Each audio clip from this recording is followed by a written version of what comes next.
too. Yes.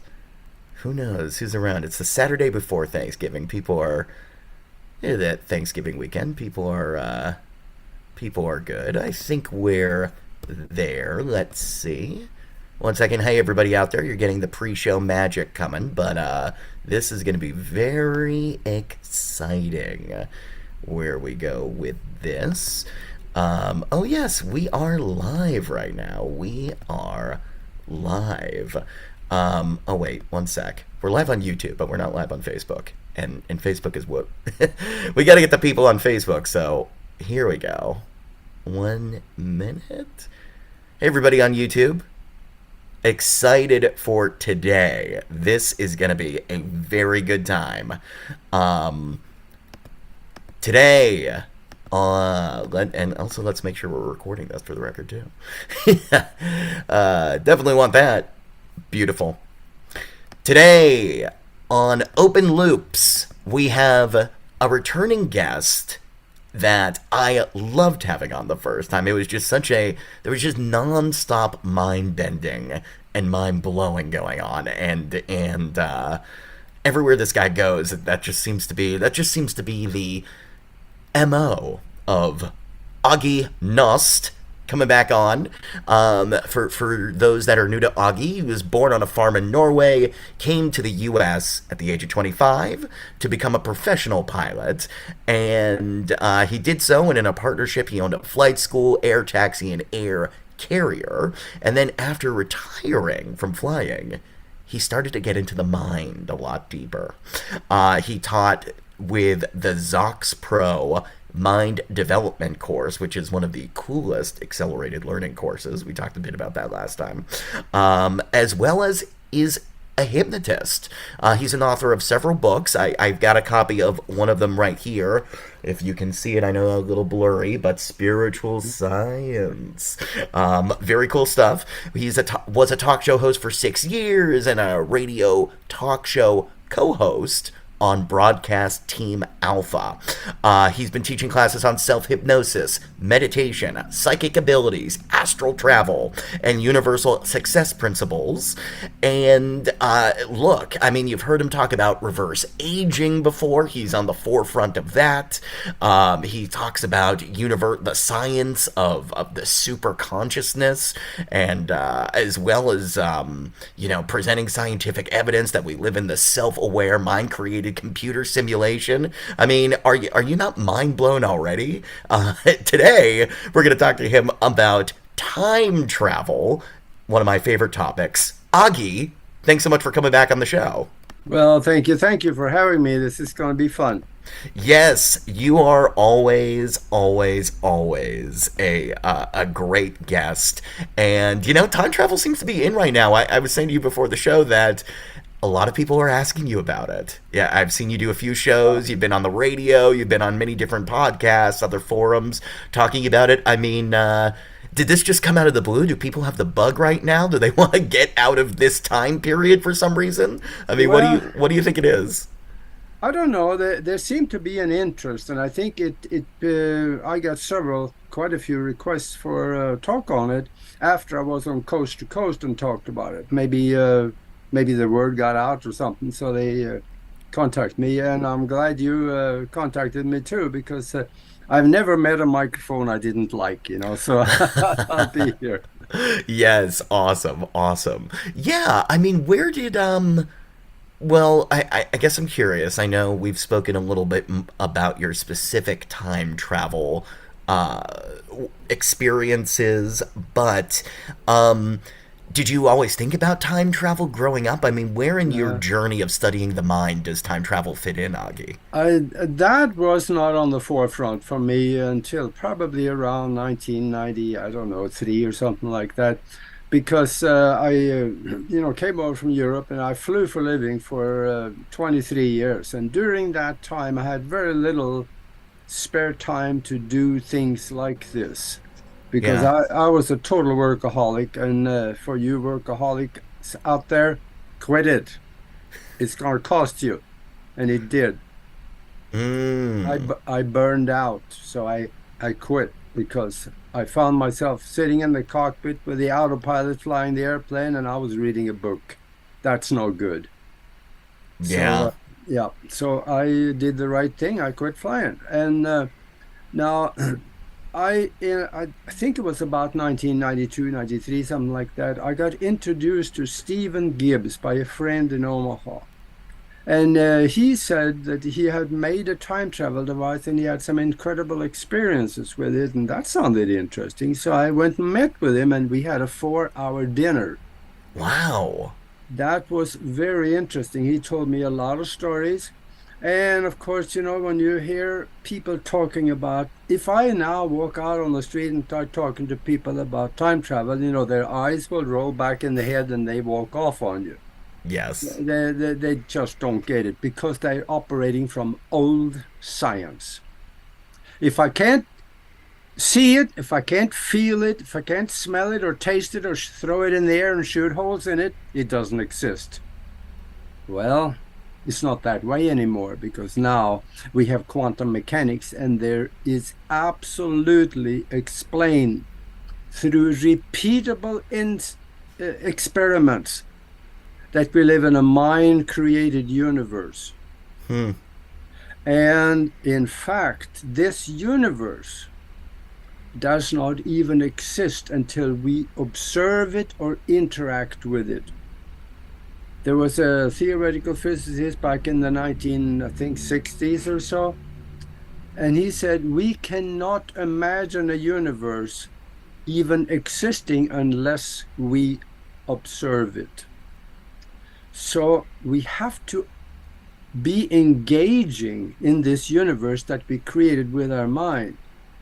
Now, one more thing about that is that if we create everything around us with our mind, why don't we create good stuff instead of the garbage that happens? And my brother-in-law keep telling us that I'm stupid for reading books like this. No. We can do that. And maybe later in the show, I can exactly tell you how, because I write about that in this book. I write very much how you can do that. And also I teach you how to use your mind in ways you normally would think would be impossible. But for the time travel part of it, there is all kinds of evidence, repeatable experiments. In fact, there is a guy over in Germany, a scientist. His name is Helmut Schmidt. How much more German can you get than that? Yes. And he did experiments where he proved that you even can go back in time and correct the past. Now, that one is hard to wrap our head around, but he did it. And we can also create our future right now and place let me back up on that one. There is a spiritual language or a quantum language. It's not one of words. It's one of intention, vivid colorful images, emotion, love, and a few other things. If you know what you want, half the people don't even know that. They just live day to day. And if you know what you want, create mental images of it. And then love it. Feel yourself in it, doing it with it. And now just create an emotion of being with it or doing it. Then place that bubble of mental, or should I say, a conscious creation at a time-coded event in the future. Now, let's forget the calendar. It's worthless. But a time-coded event like Christmas party, New Year's party, birthday party, something like that in the future. And then go back and forth and visit that creation every day. Now you are laying down attractor strings to it. And when you go back and forth, you solidify that path to the thing in the future. So you get drawn up this timeline you have created to it.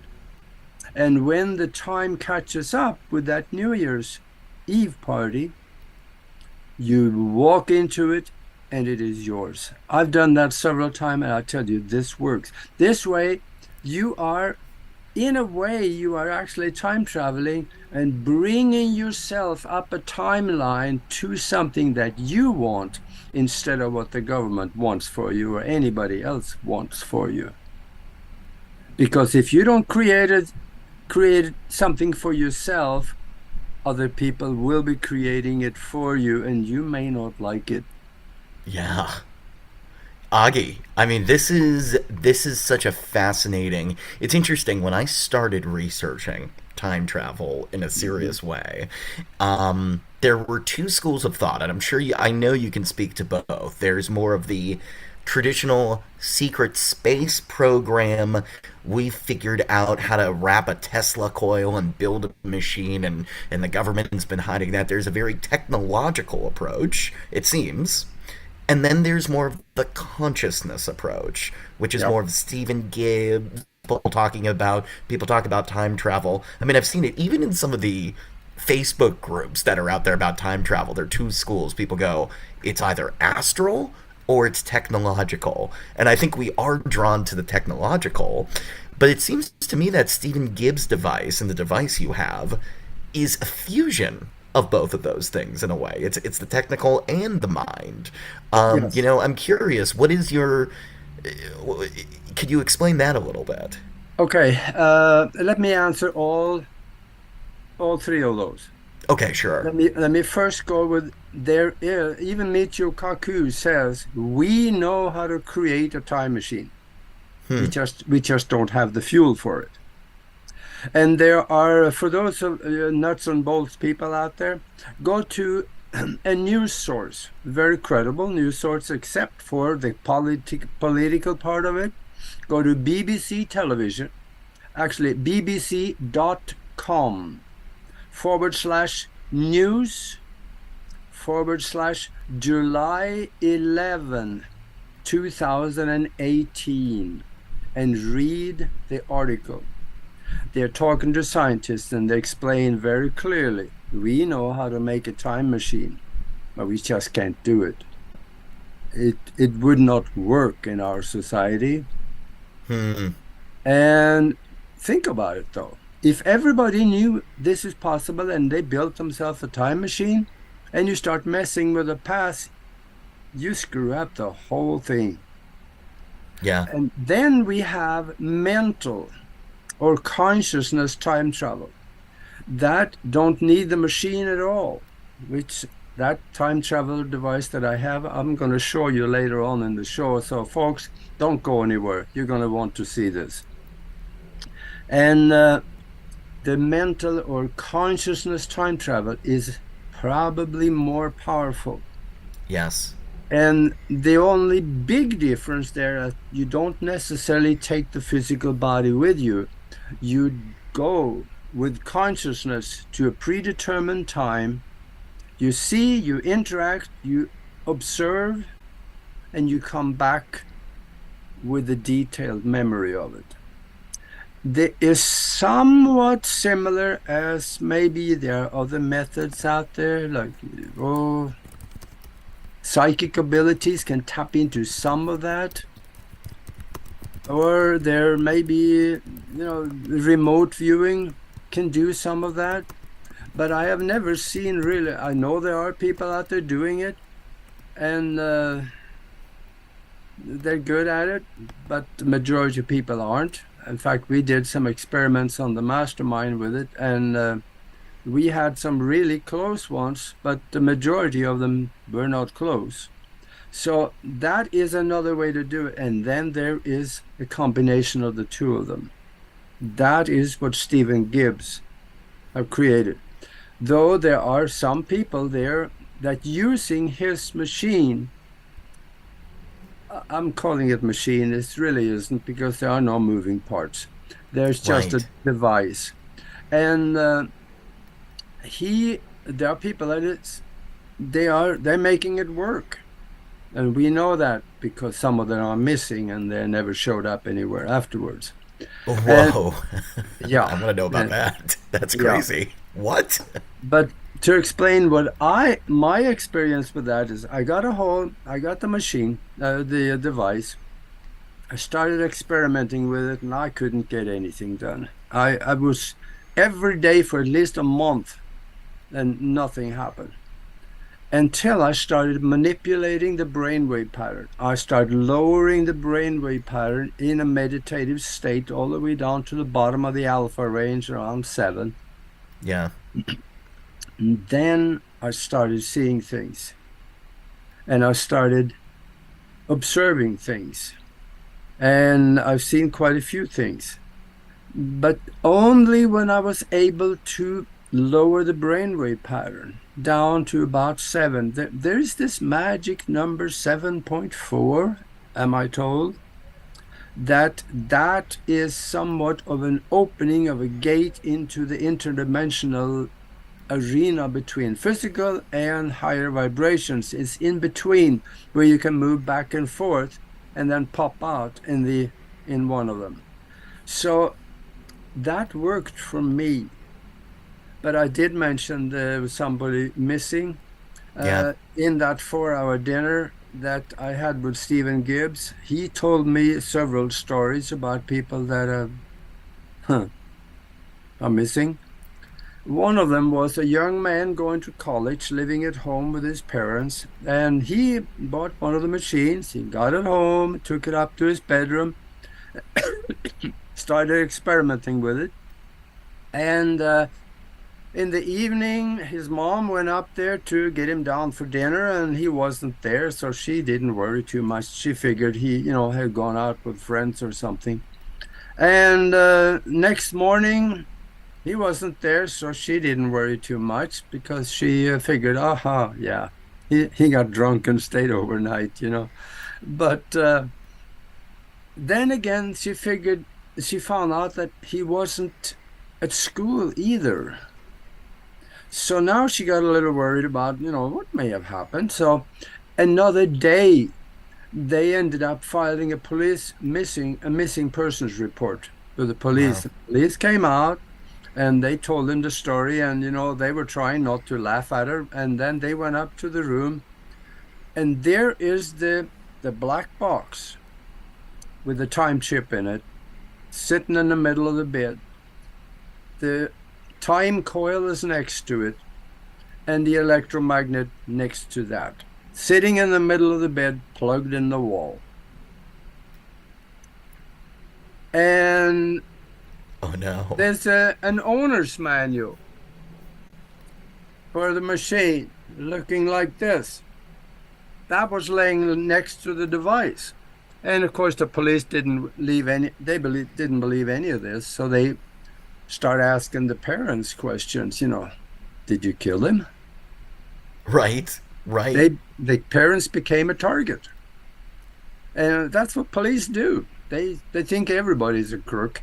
And now their parents, they structure their story. So the police did their investigation and nothing came up. So that young man, several years later, had not shown up anywhere in that time. That's because by the time we had the dinner with Stephen, then there was several years earlier that this happened.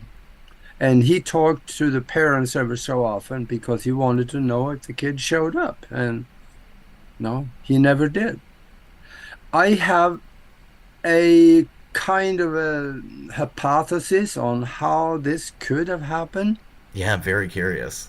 That is that he did something with the mind that interfaced with the device. So he was able to physically go somewhere where he left the device behind. He did not have the device to bring him back, and he didn't know how. Oh man. If he went back, let's say for shits and giggles, that he says, hey, I want to go back to the time when they built the pyramids in Egypt. If he did that, there aren't too many electric sockets in old Egypt. So Right. he wouldn't he wouldn't know how to get back. Or he could have had something happen as part of he could have ended up in the future, which is unlikely because then sooner or later we may discover that. But I guess anything is up for grabs of what may have happened to him. Yeah. Why do you think it worked for him? I mean, you said there was some kind of interference. I'm trying to read between the lines. Do we think he maybe was on drugs and that opened him up to something? Like, why was he at this? What level of consciousness could he have been at? I never thought of that. Drugs, that could have helped the situation because people that has done some of those things, they've seen some amazing things, interdimensional things. Hmm. Yeah. I never tried that, but I know there are people that I've talked to say, yeah, they could see other worlds, they see other beings, they see phenomenal lights, and they see all kinds of things. Yeah, yeah, Yeah, very ashwagandha. interesting. Yeah. Before we get into how it works a little more, I wanted to go back to the 4 hour dinner with this guy because I just imagine if you're going, I don't really know what this guy's claiming, and then by the end of the 4 hours, you're like, okay, I want to try this. I mean, did you? I know there's a backstory. I believe there were extraterrestrials involved that dropped off the device to steal. Like, did he get into that at all?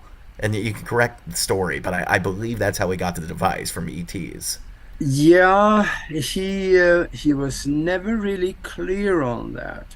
Interesting. Though he indicated that he had some help, but he was also a very religious man, kind Hmm. of borderline Christian fanatic. Oh, wow.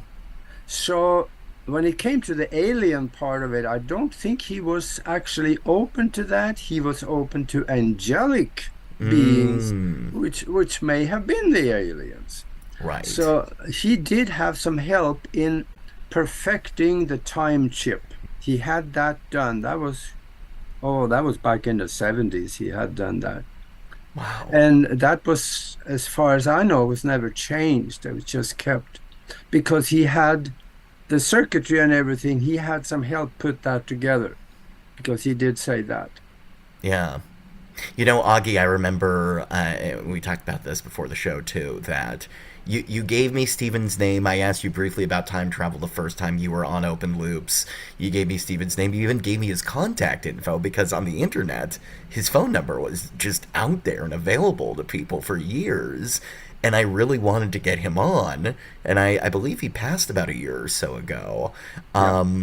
But I don't know if you've ever talked to anybody else that knew him well, but I've been thinking forever that it would be cool to do a panel of people that were close to him that knew this. I mean, I truly feel you are one of the few people publicly speaking about this device that, actually spent time with the guy. Have you met anybody else, or is it really just you out there that has been promoting this man's work? Actually, about 3 weeks ago, I got introduced to a lady in California that bought the device, Oh, and wow.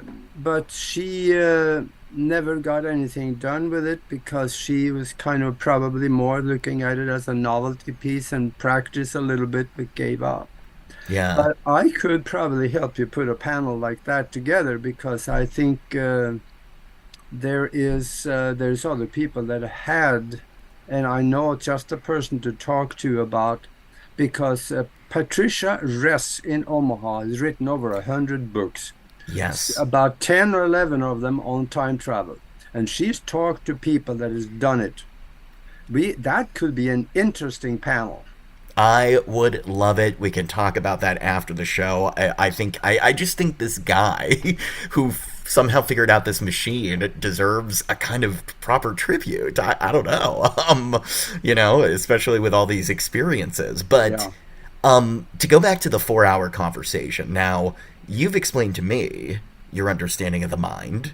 and the way it intersects with quantum physics and whatnot. When you were at that dinner, I mean, do you think that Steven was explaining that's how it worked to you, or is that something you had to put together? Like, what was his initial understanding of the machine and the way it intersected with the mind? And then I'm curious how that evolved. Um, he had religion in the middle of everything he said. And he Got it. said, you got to be careful, he said, what you think about when you put the device on. I'll show you here in a bit. There's a time coil you put around your head. And you got to watch your thoughts, he says, because if you start thinking about negative things and really bad stuff, he says, you could get, he called it, pulled into a hell region where you could see some really nasty stuff and be right in the middle of it. Oh wow. Because he said that there were people that have had that happen, and then they just broke off the whole thing and came back. Wow. How often is it actual physical locations in time versus kind of these, I don't know, it almost sounds like a metaphysical manifestation of what hell might be in someone's consciousness that they're going to for a little bit and then coming back. Well, it's kind of obvious actually, because in a mind-created universe, hell is also mind-created. That's true. That's a good You, point. you're created, and hell, their hell is within this universe since we created here. So you think yourself to hell, and you can think yourself out of there by saying, I want to go home. Hmm. I'm going home. Yeah. And you just break it off, and because you are in charge, your mind is in charge in your mind created universe. Same thing later on, let's say 275 years from now, when you drop the body and die physically. If someone were to find themselves in a place that looked like hell, you can also think yourself out of there. Two ways: says, I want to go home, or there is, for religious people, ask for forgiveness. And these are people that have had near-death experiences, and they've done this, and they have come out of there, and that ask for forgiveness for what brought them there, or ask for, in their mind, Jesus to come and help them. Hmm. So there are other things. Now, these are real concepts that people that have had near-death experiences have experienced this particular thing. 99 point some percent of them have wonderful experiences, but there is this small smidget of percentage of people that had negative experiences in near-death experiences. Oh. Yeah, no, that's a good point. You do often hear it. It is definitely biased towards the positive ones. Yeah, yeah. Yeah, Proof of Heaven and all those books out there that are very popular. I'd be curious about the hellish ones. That would be interesting. I don't know. Ooh, that would be Hey, fascinating. don't be too curious. You don't want to go there. That's true. That's low vibration. That's low vibration. Yeah. Okay, so you're playing with this device, you're getting your brain into alpha, the low end, and then what happens? Well, you have to, when you started out, you got to decide before you even go and do it, decide what you're going to do and where you're going to go, what you want to see, map out your plan, kind of like going on vacation. You know what you're going to do. You just don't know all the details. Yeah. So now, let's say that you wanted to go 2 years down the road and see what's going on. Put yourself in a position where, in a place where you could observe a lot of the things that is going on, not just locally, but maybe you have access to other things. And then put the device on, lower the brainwave pattern into the bottom of the alpha range. And this will be better actually explained while I demonstrate the machine. But You put the magnet against your solar plexus and go into a meditative state, and then just wait. And whatever happens will most likely be what you have predetermined as a destination. And I haven't always done that. One time I found myself walking down the street, and that was in the early days. Uh, and all the people came this way, I was going that way.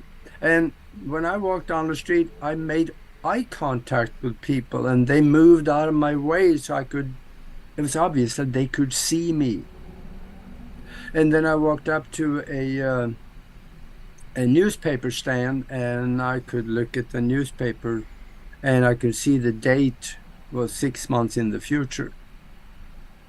And there are other things that I've seen about, especially lately, some of the earlier ones, I don't give it much power because not all of it was very good at all.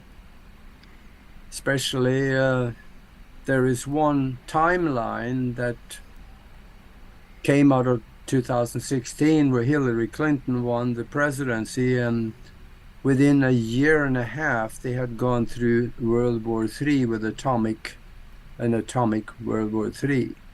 You jumped there? You saw that? Yeah, and I'm sure glad I'm not in that timeline because that created a little mess. And Oh my gosh. I Then what have, is this timeline? It feels like World War III right now. yeah, it is, but it's not a shooting one yet. Oh, yet. Oh gosh. Okay, take me No, 6 months. Do I want to look 6 months into the future with this device? yeah. Hmm. Oh, is it good? Um, okay, I had enough vision, a look at the future to know I am not worried about the future at all. It's going to be good in the end. There will be, from what I saw, there will be a time, maybe a month, maybe a couple of months, where nothing works. It's going to be a little hard, but after that, things will come together because Congress as we know it will go away. Oh, There will yes. be a new resource management system that is put together on the basis of the constitutional principles, except for the corrupt band of thieves in Washington will be gone That sounds great. because I'm there for that. people will get to the point where they realize what they have done, and it'll be an open season on them, and they will go away. Wow. It's a little vague, but it's also not. It's pretty, I mean, what do we have to, is there anything we have to do to keep creating this reality? I know our minds are kind of responsible for it, Oh, right? it is not just us anymore. Every human being on earth want better things. And the Yes. people of earth now is creating this mastermind about wanting better things. They're still kind of confused and keep voting for the corrupt band of thieves in government, but they want better things. And that force of that thought is becoming stronger than the belief in the thieves. Yes. So Yes. I think what is going to happen here that there the global society will change according to the mastermind of everybody. And we're doing our part on that on Sundays. And we're not just the only one. There's a lot of groups, church groups, and people that is praying for things. And when you are sitting in a church in prayer for one specific thing, you create a mastermind. And Yes. that is when two or more minds are united in harmony, they create a third mind, which has the potential mind power of the two or more of them multiplied by each other. So if 1,000 people get together and think about one specific thing and give intention to it, vivid, colorful images, put emotion in it, and love it into existence, now you got the mind power of 1 million minds, and that is powerful. Yeah. Hell yeah, man. It makes me almost wonder what would happen if you infused. I mean, I don't know what the answer is to this, and we haven't necessarily gone into all the specifics of the machine individually with you yet. But is there a world to mixed group mind with Stephen Gibbs' device? What would happen? I have no idea. Is that too risky, we think? I don't know. I mean, If everybody in a mastermind had a device like that strapped on, that's a totally new thought. I have never given it any energy, and amazing things could happen. yeah. Well, I want to know more about the amazing things that you've had. Okay, so you've gone 6 months into the future. Can you explain more? Because I think this is where my confusion of what the device does is. Does that mean that it's just you as you are actually there? Are you? I mean, you said you were walking through, but is it like an astral you? Could you bump into yourself in the future? Like, what are the parameters of this specific Well, time travel? every time that I have made it work, I've been by myself. Mm-hmm. I have had other people around. We did some experiments with that back in Omaha when we had other people around, and nothing happened because I think there's too much mental interference. And the Yeah. same thing when BBC television came over and did a TV documentary with Michio Kaku and Green and myself. And we went down to New Orleans and they created that documentary. And I demonstrated the device in the hotel room. And they took that back to BBC and they showed that to 1 billion people around the world in every corner of the world that was English speaking. And I know they were expecting things to happen, but there was about 8 people in the room with cameras Yeah. focused on me, and nothing happened. And that I didn't really expect that, but I think they did.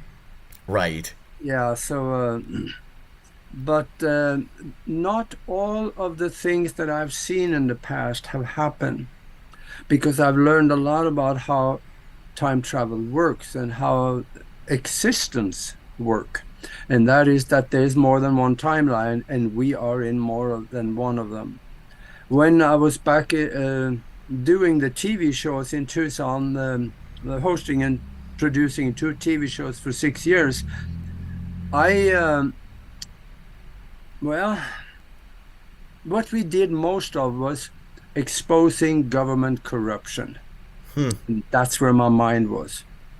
The damn government, and that doesn't solve anything necessarily. You educate a lot of people, but it really didn't do all that much.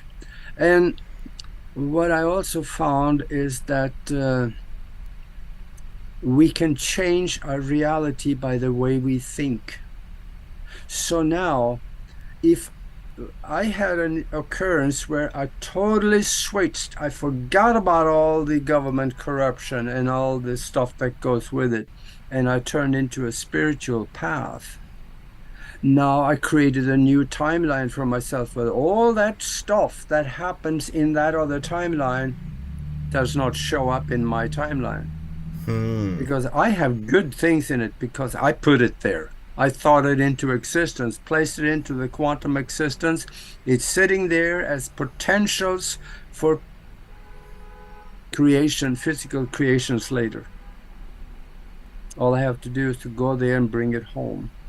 And there's still a physical process of making it show up in your life. So it's not that you snap your finger and it is right there, even though that may be possible. I just haven't seen it yet. Yeah. So are we then? I mean, let's say. Say I want to visit 2070. Um, Am I actually going to be there exploring the planet? How long do I get to stay there? Like what do how yeah, I'm a little lost there. I want you to kind of paint the picture more for me. I there's a safety valve in the universe. Hmm. That safety valve is that if you go to a place where you no longer want to be, you can quickly think yourself out of there. And the same thing with astral travel. If you go to a place where you feel fear, you snap back in the body. That's your safety valve. Yeah. And here is the same thing. And if you find yourself in danger out there and you feel the fear, you can come back. Or you will come back. Most likely, I think there's that safety valve did not work for that young man that disappeared. Yeah. Because it may have been because he didn't have the device anymore and he did not believe that it could happen without the device. And I don't know. That's just my thought. Yeah. So then you're. Let me go back to the 6 months in the future where you're looking at the newspaper. You see you're there. Do you spend a lot of time there, or do you immediately go, okay, I'm ready to go home, and then boom, you're back where you are. The thing's wrapped around you. Like how does that? How did the transition in and out of where you are work in your experience with this? It's just like anything else. You walk down the street, you look at something, and you read a little bit, and then you just walk on and do something different. And now, time travel devices in the future are a little more accurate and more dependable. Oh, tell me The about re that. the reason I'm saying that is because it will be recognized in a few years from now. It will be recognized that time travel is possible, but it will be made illegal for people to engage in it. China has just passed a law 2 years ago that makes time travel illegal. Yeah, what? Why? Yeah, why would they do that if everybody knows it's not possible? Yeah, that is super strange. Yeah. Makes no sense. And the reason I'm saying that time travel devices in the future is more accurate is because there is an incident where there is a guy named Andrew Carlsen. He was in New York. He was playing the stock market, and he started out with $800. In about a couple of weeks, he accumulated $350 million from that. And the regulators, they started looking at this and said, wait a minute, no, that's not possible. So they came and arrested him for insiders trading. He was hauled in the court in front of the judge, and the judge said, who helped you? And I said, nobody. I just knew what was going to happen because I'm a time traveler Oh from my gosh. 2253 or something like that, I think it was. And the judge, of course, if it wasn't for his ears, his smile would probably go all the way around. He didn't believe a word of that. So he threw him in jail. And the guy, he explained that I watched the history of the companies that made phenomenal gains in the stock market. And I went back in time and played those companies. And of course, that didn't go over too well in the courtroom. So they put him in jail and they put $1 million bail on him. Oh I wow. think within a day or two, a guy came in with cash and paid off the bail, and they both left, and they have never been seen since. What? The thing about this guy, Andrew Carlstein, is that when they checked him out, he did not exist. He had no social security number, no driver's license, no licenses whatsoever. He did not exist in any public record anywhere. That's pretty impossible. No birth records, no nothing. They run him through all kinds of different computers and they couldn't find him. Yeah. Wow. So if you want to check him out, you could do that. I think I wrote down he is in I think it was 2003. Google Andrew Carl Seen time traveler, and you can read the whole story. Now, some people say that, oh, this was all made up. Yeah, right. I did a little more digging, and I found out that there's a police record. You can read about it. Oh. You can read about it. And he was put in jail in Rikers Island in New York, so you can check on it. There is a police record. I've never heard that one before. That is Yeah. wow. There's a lot out there. A lot of interesting stuff about this guy. A lot of yeah. You can definitely read about him. Holy moly! I mean, I've heard similar stories about. Wasn't there a story about? Well, I mean, there was a legend of a story in about a guy in Japan, maybe, and they went to the top of the hotel room, and then they Yep. opened the door, and he was gone. Yep. Yeah. I mean, Yeah. there are all these stories about this stuff. I'm curious what the difference is. I mean, do you think it is versions of the Stephen Gibbs device made into a machine? Is it different technology that we don't know about that these time machines are going to become? I mean, what is your intel telling you about where the time travel of the future these machines are actually going to be created from the source? Yeah, I think they are perfecting it. They probably already have, but we just don't know about it. I think Yeah. they're perfecting it so it becomes very accurate. And you can find details like Andrew Carlsen did. And the guy in Japan, he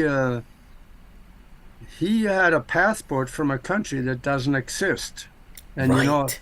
yeah, and that sends up flags. And he was from a country that is modern day now, Andorra in Europe. And he had no machinery with him. He was very confused. Why don't you understand? He did not know he was a time traveler at the time he showed up at the airport. Oh wow. Yeah. So anyway, if you want to look at the machine, I could. Yeah, let's do it. Yeah. Let's. This crowd is ready to see this device. I'd love to see it. Okay. I will. I'm going to show you the components in different because it's a little bulky.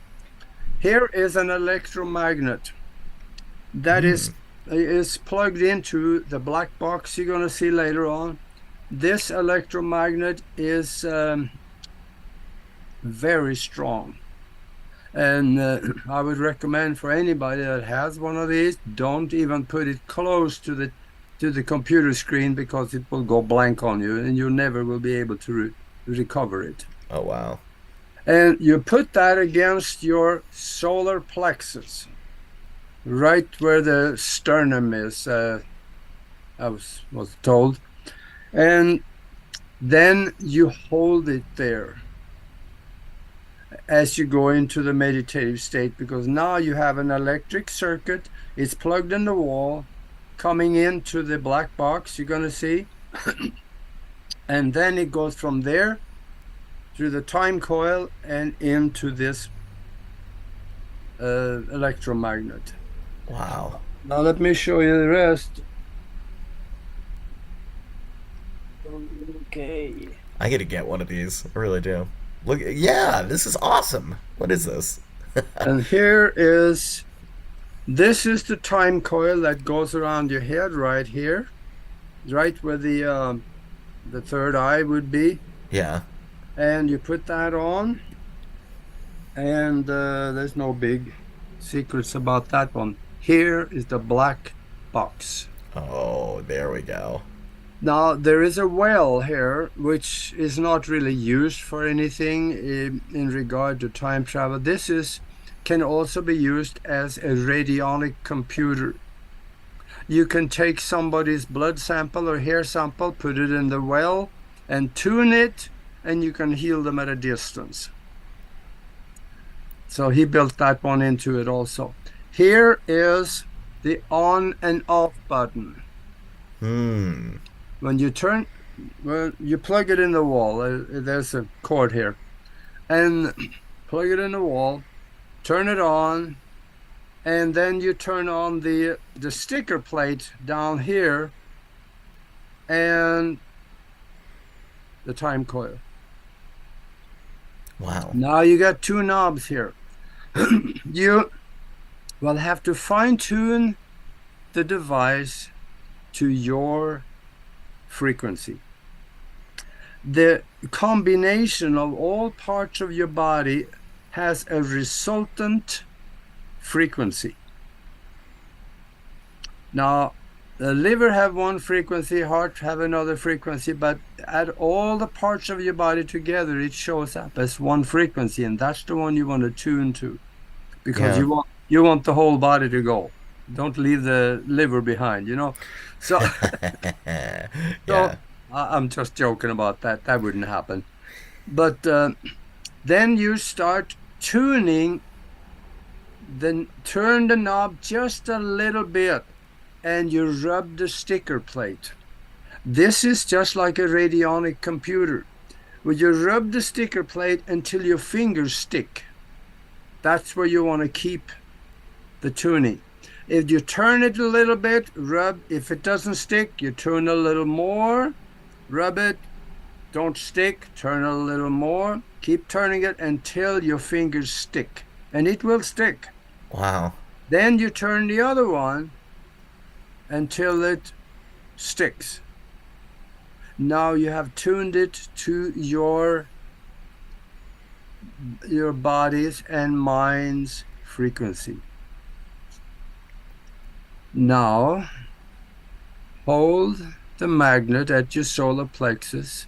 Sit there with a time coil around here. Go into meditation and wait.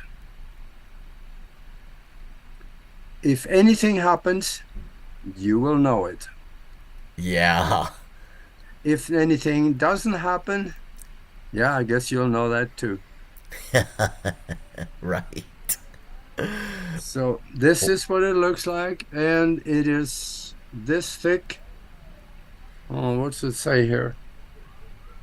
Yeah, there we go. Here are the plugs for the different things that you plug into it, like the time coil and the electromagnet.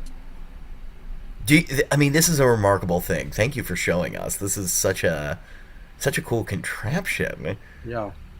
I mean, I'm sitting here going, Augie, I don't know. It's such a broad question, though. I wonder if you have an explanation for it. I now know literally what buttons you press. I now know the procedure for getting it started. For somebody that is just going, yeah, but how does it work? How does it actually? What is it tuning into? Is it projecting your consciousness? Like, do you have an explanation for telling someone, hey, this is how this device causes you to experience time travel of all things? Well, that's something that is easier to understand by someone that has studied quantum mechanics a little bit. Hmm. So they have a full understanding that everything and everybody is connected.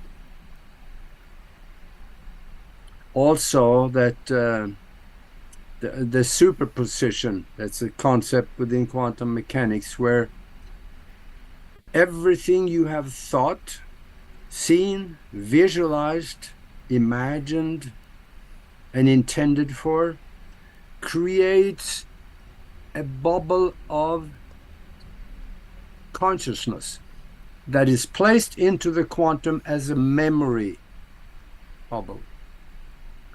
Anytime you go back and think about the same thing, you attach that bubble.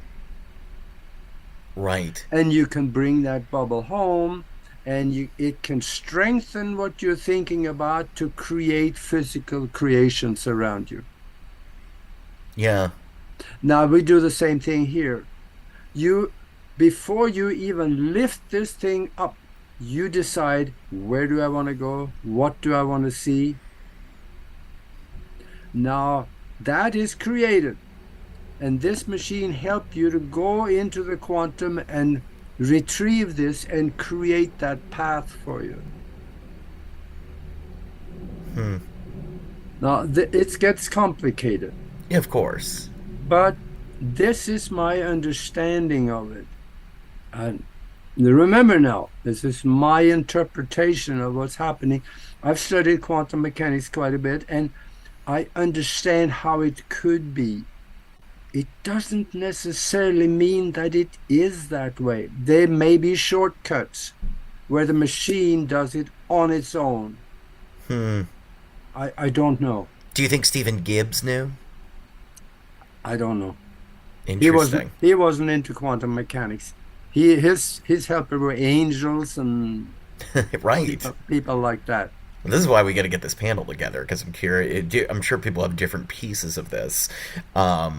But no, this is a cool device. One of the other thoughts that came to me, and I know I don't want this to necessarily go down this rabbit hole, because I'm sure you have thoughts on the broader implications of this, but like, to me it makes sense that the technology would be getting better in this AI revolution, because we have these smart beds that are adjusting body levels, that are measuring these things. I imagine people could build, or they already have, a version of that device that is automatically adjusting the knobs for you based on Yes. where you are, so you don't have to do that anymore. And once that happens, well, I mean, that just takes it to a whole nother level. Yeah, because there are radionic computers right now that is totally automatic. Yes. And I used to have a Mark 12 radionic computer. There was some, I forget how many knobs. It was about, I don't know, 28, 32 or something knobs on it, which you had to, if you tune them all, that thing was very effective. But that one was built by Copen Labs in England. And if you are going to consider getting a radionic computer, they are the best. What do But you they're do all, with a radionic computer? you can, one of the things we did was we created vitamin C out of just regular water. What? We put vitamin C in the well on the computer, Yeah. put a glass on the table next to it, and we transferred the vitamin C to the glass. So, and we had it tested because there was distilled, either, I don't know, it may have been reversed osmosis water, but I think it was distilled water in the glass. And then we put vitamin C in the well, transferred that to the glass, and then we had the glass tested, and it came back as vitamin C water. Wow. So technically, we didn't have to buy vitamins anymore. But another thing you can do is that you can heal people at a distance. We were able to knock out somebody's cold in a matter of hours, and back pains and things. We tried, and it worked, but it didn't work all the time. Yeah. There were times when we couldn't get anything done. Well, and this is, I mean, look, it's the age of testing, and with quantum computers, Yeah. imagine combining a quantum computer with the radionics machine. I mean, that maybe that is the free energy that people have been talking about, but I also know that there's kind of a danger with the AI side of things too, of like, well, what if it's not? What if it's dark power that emerges as a result of all these machines and the algorithm? Like, where could it create free energy and these resources, and where could it go wrong? I don't know if you have thoughts on that briefly. It could be a whole nother 3 hours, but to me, I definitely think it could take Steve Gibbs' work and bring it to, as I said, a revolutionary place.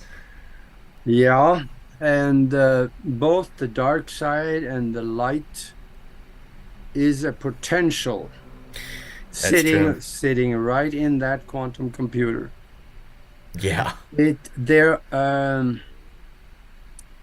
is a danger that must not be overlooked because there are civilizations in space on planets where there were humanoids and they started creating robots.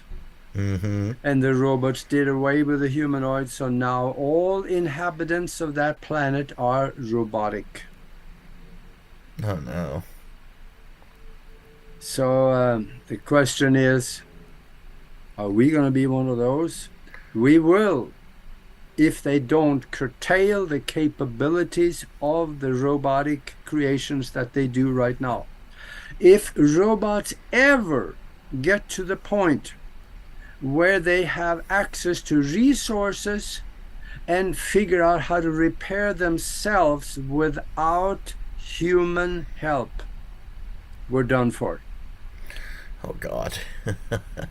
Ay, ay, ay. I know, I wish people poured billions of dollars into this device and not necessarily how to code software without thinking about it. It would be feels like a better use of resources because this device, at the very least, is also about developing the mind. And I know that's kind of the greatest weapon that a lot of the elites fear. That we have, if we could develop our minds to the same level you could develop a chatbot, well, then that means we have power, and their agenda is no longer relevant. And I Yeah, know but you work on that. Yeah, what are your thoughts on yeah, that? yeah, but you can't do that. There's no money in it. Right. It's Yeah. much more profitable to send about 150 billions over to a country in the Eastern Europe so they can get about 75 billion in kickbacks. And now, of course, they're going to send it to some other country in the Middle East. Much more profitable because, you get the kickbacks. It goes right into their political re-election campaign where all and everything disappears. Yeah. Oh man, there's a lot more here. No, this has been a very interesting conversation. I very much appreciate you coming on. It has definitely opened my mind. Two things I thought of before we go. I wanna get back to the power of the mind for a second. Some people I've heard talk about meditating on geographic sacred geometry as a way of going to the astral plane. And I've even heard people call that Merkaba. Merkab, they call it a time travel device. Would that? Do you think that would either? I'm curious if you've ever played with that with this machine and what would happen then, because that to me is like time travel to the 10th degree if you had the Merkab in your mind and that active. I mean, that to me seems very dangerous or very, it could work. Yeah, there are people talking about that, and people have been doing it. And I have something here that may be of interest to some people. If they want to write down a website, I can tell you how you can get some of the sigils that Oh, may be able to do things like that. yeah. And the website is ourspirit.com. Here are Oh, some of the sigils that I have. I give these away, and I just you can go to their website, you can download this, put it on a paper where you can have peel offs, and then put it on everything around you and meditate on it. This particular one will interact. Put your finger in the middle of it, hmm. like this. Left finger, by the way, left index finger, and go into a meditative state and visualize what you want to happen. This one has been proven to be effective by the people that have the website. Yeah. So Very, anyway, very cool. Final question for you before we go. You've been talking about this for so long. You've been going on these different shows. What do you think for people that don't necessarily have access to this device, or, um,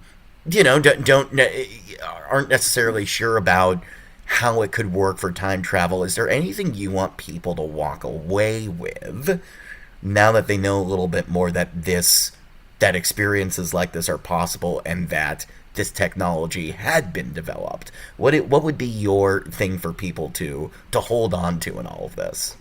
well, I would say first of all, Stephen Gibbs, wherever he went after he dropped the body, I'm sure he's not making these anymore.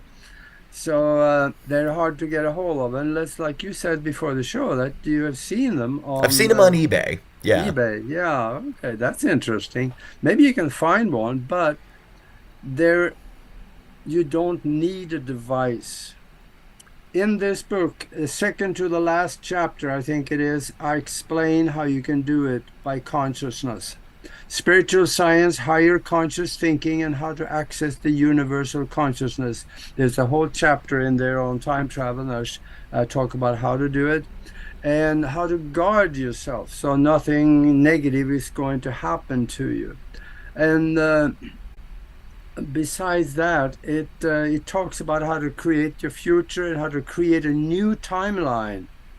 So if you have things in your timeline right now you don't like it at all, create a new one where Yes. all this crap that you have here goes away. There is simple ways to do that.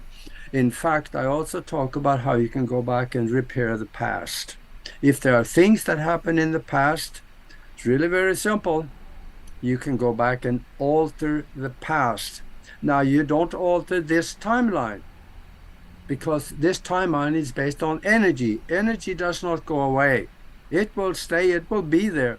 But when you go back before something happened that you didn't like in the past, then you can create a new timeline and bypass it. So there, I explain how to straighten out the life that you don't like and create a new one that is setting up a new timeline with good things in it. Wonderful. Augie, hey, thanks so much for coming on the show. This has been awesome. Everybody check out Augie Knows book, Spiritual Science. We'll link to it, as well as you can catch him on Broadcast Team Alpha, and we've linked to that.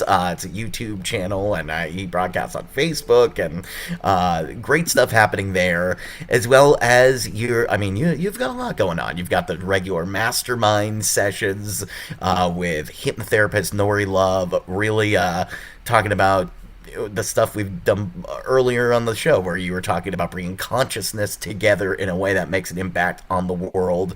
I mean, I've always appreciated you being so generous with your time and wealth of knowledge. And yeah, this was a great, I would say, introductions to the legacy of Stephen Gibbs and time travel. Yeah, So, yeah. yeah, thank you so I, much for coming on. one more thing what you just said here, I got to elaborate on, and that is Nori Love. She's a hypnotherapist, and I've been doing hypnosis for over 50 years, but I've never seen anybody do what she does.